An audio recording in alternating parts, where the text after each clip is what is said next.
सूचना केवल हमारे विचार हैं, वित्तीय सलाह नहीं। निर्णय लेने से पहले खुद शोध करें। किसी भी लाभ या हानि के लिए हम उत्तरदायी नहीं हैं।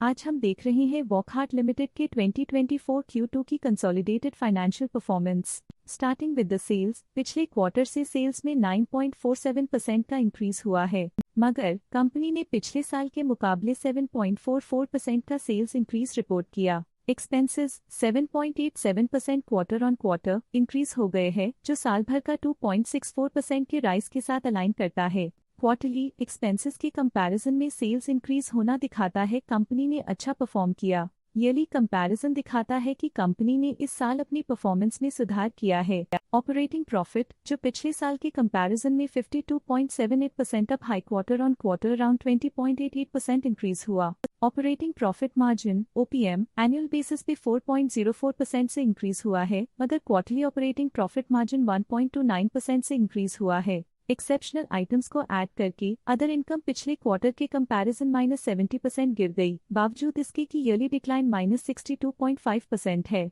इंटरेस्ट एक्सपेंसेस पिछले क्वार्टर से 0% अप हुआ, लेकिन ईयर ओवर ईयर डिक्रीज -3.95% है। डिप्रिशिएशन कॉस्ट्स में 1.85% का क्लाइम देखने को मिला और ईयरली बेसिस पे 0% का इंक्रीज देखने को मिला। प्रॉफिट बिफोर टैक्स एनुअली 74.29% बढ़ा, लेकिन प्रोसीडिंग क्वार्टर से -50% डिक्रीज हुआ। इस साल कंपनी ने -108.57% टैक्स पे किया और क्वार्टरली कंपनी ने -77.78% टैक्स पे किया। नेट प्रॉफिट ने ईयर ऑन ईयर 78.08% का इंक्रीज दिखाया, लेकिन लास्ट क्वार्टर से 0% का इंक्रीज हुआ है। वहीं अगर एनुअल एनालिसिस की बात करें तो इस साल कंपनी का परफॉर्मेंस काफी अच्छा था। अर्निंग्स पर शेयर EPS में साल भर में 3.9 का इंक्रीज देखा गया, लेकिन क्वार्टरली में 54.74% की गिरावट भी नजर आई। इस क्वार्टर में कंपनी का EPS इतना अच्छा नहीं रहा। नेगेटिव प्रॉफिट कमजोर एफिशिएंसी को दिखाता है। साल का EPS एक्सीलेंट रहा, जो हाई एफिशिएंसी और प्रॉफिटेबिलिटी को दिखाता है।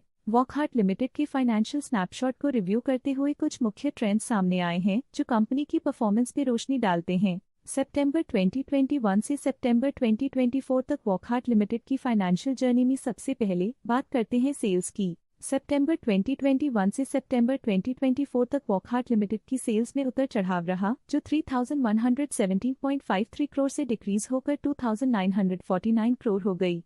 ये फ्लक्चुएशंस मार्केट कंडीशंस के इम्पैक्ट को दर्शाते हैं। अब बात करते हैं एक्सपेंसेस की। एक्सपेंसेस पिछले 4 सालों में 2908.59 करोड़ से बढ़कर 3106 करोड़ हो गए हैं। यहाँ सेल्स डिक्रीज हो रही हैं और एक्सपेंसेस बढ़ रहे हैं, तो ये कंपनी के लिए एक नेगेटिव साइन है, जो इंडिकेट करता है कि कंपनी प्रॉफिट बनाने में स्ट्रगल कर रही है। ऑपरेटिंग प्रॉफिट सितंबर 2022 में 105.45 करोड़ के आसपास रहा और फिर 2024 में -157 करोड़ तक पहुंच गया। ये दर्शाती है कि कंपनी अपने ऑपरेशनल कॉस्ट को कंट्रोल में रखने में सफल रही है, लेकिन ग्रोथ को पुश करने में थोड़ा और एफर्ट लगाना होगा। नेट प्रॉफिट में फ्लक्चुएशंस भी देखी गई हैं, जो पिछले कुछ सालों में -591.23 से -548 करोड़ हो गया और इस साल -295 करोड़ हो गया। ये इंडिकेट करता है कि कंपनी की परफॉर्मेंस और अच्छी हो सकती थी। कुछ पीरियड्स में EPS में भी फ्लक्चुएशन देखी गई है, जो कभी -19.81 के आसपास रहा और कभी थोड़ा इम्प्रूव या डिक्लाइन हुआ। ये इंडिकेट करता है कि कंपनी को अपनी अर्निंग्स को स्टेबल रखने के लिए कंसिस्टेंट एफर्ट्स की जरूरत है। ये नेगेटिव परफॉर्मेंस वॉकहार्ट लिमिटेड के लिए एक वेकअप कॉल है, जो कंपनी को अपनी स्ट्रेटेजिक प्लानिंग और फाइनेंशियल मैनेजमेंट को सुधरने की जरूरत को हाईलाइट करती है, ताकि वो अपने लॉसेस को कंट्रोल कर सके और फ्यूचर में स्टेबिलिटी और ग्रोथ को टारगेट कर सके। आज के लिए फाइनेंशियल सेक्टर में इतना ही। देखने के लिए धन्यवाद। स्टॉक लेटेस्ट न्यूज अपडेट के लिए चैनल को सब्सक्राइब करें और वीडियो को लाइक एंड शेयर करें।